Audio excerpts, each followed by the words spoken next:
Hello students, आज हम जानेंगे कि 30 सेकंड के अंदर किसी भी रासायनिक अभिक्रिया को सॉल्व कैसे कर सकते हैं। HClO4 प्लस NaOH, इसका प्रोडक्ट क्या बनेगा? इसका प्रोडक्ट बनेगा, देखिए,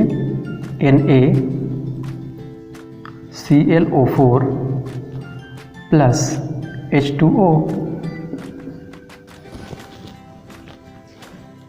ये मैंने कैसे किया?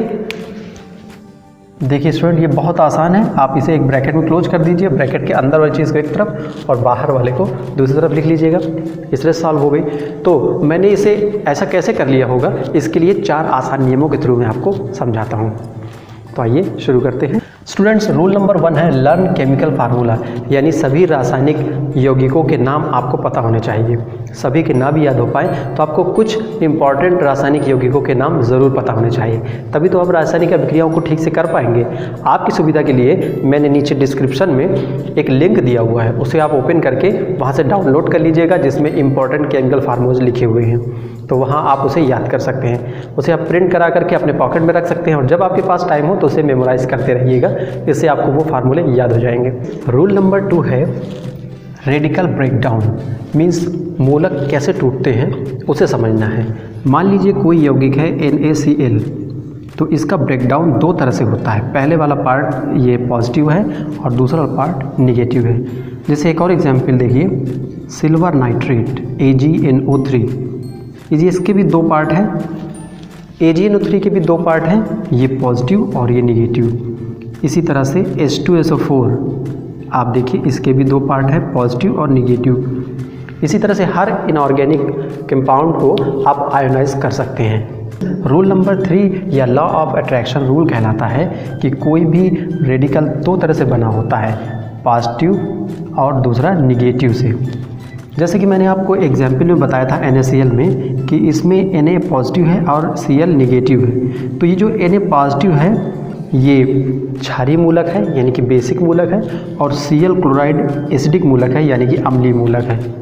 तो आपको पता होना चाहिए कि हमेशा एसिडिक मूलक बेसिक मूलक से और बेसिक मूलक एसिडिक मूलक से अट्रैक्ट करता है या अट्रैक्ट होता है। जैसे पॉजिटिव आयन निगेटिव से अट्रैक्ट होते हैं और निगेटिव पॉजिटिव से अट्रैक्ट होते हैं।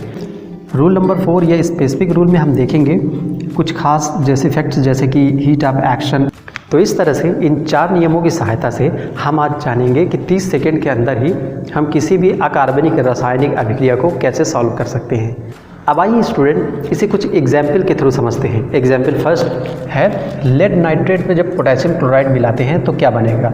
इसे इस तरह से भी पूछा जा सकता है कि what will happen when potassium chloride is react with lead nitrate. यहाँ आप देखिए, इसके करने का बहुत आसान तरीका है कि आप लेड नाइट्रेट को 2 पार्ट में डिवाइड कर लीजिए। इस तरह से, पहले पॉजिटिव में और दूसरा निगेटिव। इस तरह से पोटेशियम क्लोराइड को भी 2 पार्ट में, पॉजिटिव और निगेटिव में। आपको पता है लॉ ऑफ अट्रैक्शन कहता है कि पॉजिटिव निगेटिव की ओर, मीन्स कि लेड क्लोराइड की ओर, और पोटेशियम नाइट्रेट की ओर अट्रैक्ट होगा।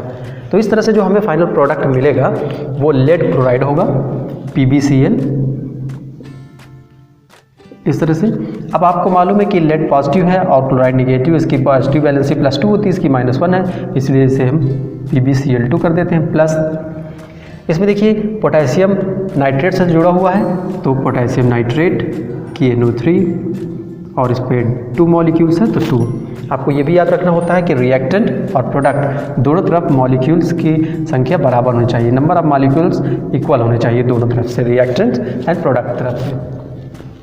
इसमें आप देख लीजिए कि लेड 1 है, इसमें लेड मॉलिक्यूल 1 है, और यहाँ पर नाइट्रेट 2 है, यहाँ पर देखिए नाइट्रेट 2 है, यहाँ पर पोटेशियम 2 है तो यहाँ पर पोटेशियम 2 है, यहाँ पे क्लोराइड 2 है तो यहाँ पर क्लोराइड 2 है।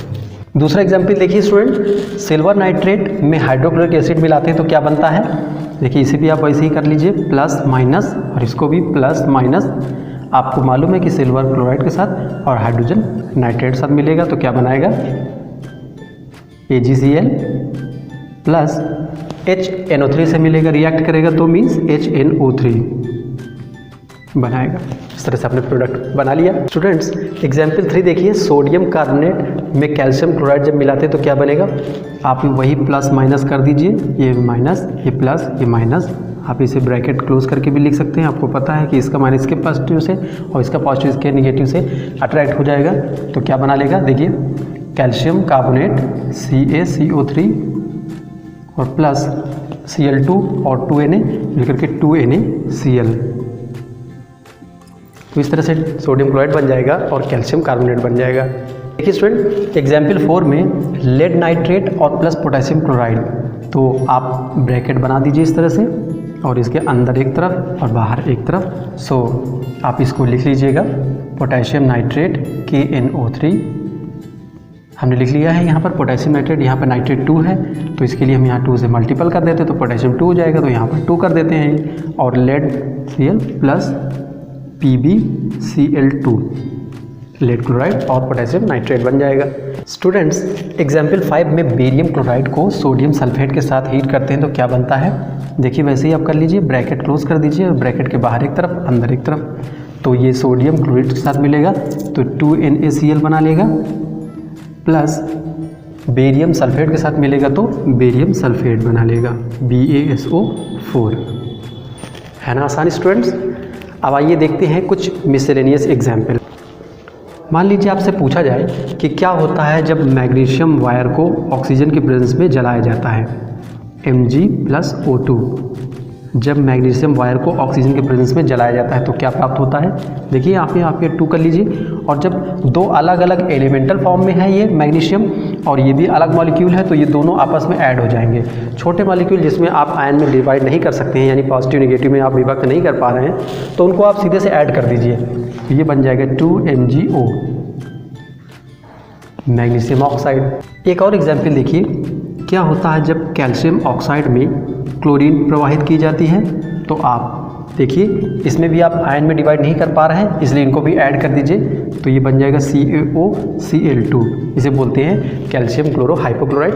अब रूल नंबर 4 के कुछ एग्जाम्पल में हम देखेंगे जैसे कुछ कंपाउंड पे हीट का क्या प्रभाव पड़ता है। ऐसे सभी यौगिक जिनमें आपको अमोनियम दिखाई पड़े तो जब भी उनमें लिखा हो हीट ऑफ एक्शन यानी हीट करने के लिए बोला जाए तो आपको ये याद रखना है कि वो अमोनिया रिलीज़ करेंगे। अमोनिया गैस है इसलिए इसके लिए ऊपर का एरो लगाते हैं। जैसे एग्जाम्पल आप देखिएगा अमोनियम क्लोराइड NH4Cl, इसे नौसादर के नाम से भी जानते हैं। जब इसे हीट करते हैं तो इससे अमोनिया रिलीज़ कर दीजिए NH3। अब जो बचता है उसे लिख दीजिए, जैसे कि NH3 रिलीज होने पे क्या बचता है HCl, राइट। तो यहाँ पर HCl लिख दीजिए। एक और एग्जाम्पल देखिए अमोनियम हाइड्रोक्साइड, इस पर भी जब हीट एक्शन करते हैं तो अमोनिया रिलीज होती है और अब क्या बचता है HOH यानी कि वाटर। ये देखिए, तो आपको ये याद रखना है कि जिस किसी भी कंपाउंड में अमोनियम आ जाएगा तो हीट करने पर उस पर अमोनिया रिलीज होगी, जैसे कि ये एग्जाम्पल में आपने देखा। अगर किसी कंपाउंड में कार्बोनेट हो और हीट ऑफ एक्शन बोला जाए कि हीट करने पे क्या होगा, तो आपको याद रखना है कि उस पर कार्बन डाइऑक्साइड रिलीज होगी, जैसे कि कैल्शियम कार्बोनेट CaCO3। जब आप इसे हीट करेंगे तो इससे कार्बन डाइऑक्साइड रिलीज हो जाएगी और कैल्शियम ऑक्साइड प्राप्त हो जाएगा। बेरियम कार्बोनेट BaCO3, इसे अगर आप हीट करेंगे तो इसमें भी बेरियम ऑक्साइड प्राप्त हो जाएगा और प्लस CO2 रिलीज हो जाएगी, इस तरह से। अब मान लीजिए आपसे कोई एग्जाम्पल पूछा गया कि अमोनियम कार्बोनेट को हीट करने पर क्या प्राप्त होगा। देखिए स्टूडेंट, अमोनियम कार्बोनेट को हीट करने पे क्या प्राप्त होगा। यहाँ पे देखिए अमोनियम भी दिख रहा है और कार्बन डाइऑक्साइड भी दिख रहा है, मीन्स दोनों प्राप्त होगा। कैसे, देखिएगा इधर, यहाँ पर आप NH4 का होल ट्वाइस लिखा हुआ है तो आप लिख दीजिएगा 2NH3, डबल अमोनिया रिलीज कर दीजिए, plus CO2 carbon dioxide release कर दीजिए। देखिए यहाँ पर एक O बच रहा है ऑक्सीजन और यहाँ पे 2 हाइड्रोजन बच रहे हैं, तो आप लिख दीजिए प्लस H2O, सिंपल। अब आइए कुछ एग्जाम्पल जैसे कि सिल्वर नाइट्रेट पे पोटेशियम क्लोराइड की रिएक्शन से क्या बनता है, हाइड्रोक्लोरिक एसिड में सोडियम फ्लोराइड की रिएक्शन से क्या बनता है, HClO4 प्लस NaOH की रिएक्शन से क्या बनता है, PbNO3 whole twice plus HI से क्या बनता है, और बेरियम क्लोराइड प्लस H4 की रिएक्शन से क्या बनता है। इसको आप स्वयं करिएगा और अगर आप इसके आंसर चाहते हैं तो इसके आंसर नीचे डिस्क्रिप्शन में मौजूद हैं, आप वहाँ से जाकर के इसे देख सकते हैं। तो पहले आप स्वयं करने की कोशिश करिएगा और जब आपको ना आए तो नीचे से हेल्प कर लीजिएगा, अपने आंसर को प्रूव कर लीजिएगा। आगे ज़्यादा डिटेल जानकारी के लिए आप इस चैनल को सब्सक्राइब कर सकते हैं। और नेक्स्ट वीडियो में हम देखेंगे कि कैसे कुछ इनऑर्गेनिक रिएक्शन हैं जिनमें कोई चीज़ संभव है या नहीं हो सकती या नहीं हो सकती है, इस चीज़ का भी पता लगाएंगे और जानेंगे विद्युत रासायनिक श्रेणी को। और बहुत आसान ट्रिक से ये 30 सेकंड के अंदर विद्युत रासायनिक श्रेणी यानी कि इलेक्ट्रोकेमिकल सीरीज को कैसे याद कर सकते हैं। तो आज के लिए फिलहाल इतने ही। So thank you for today and thanks for watching.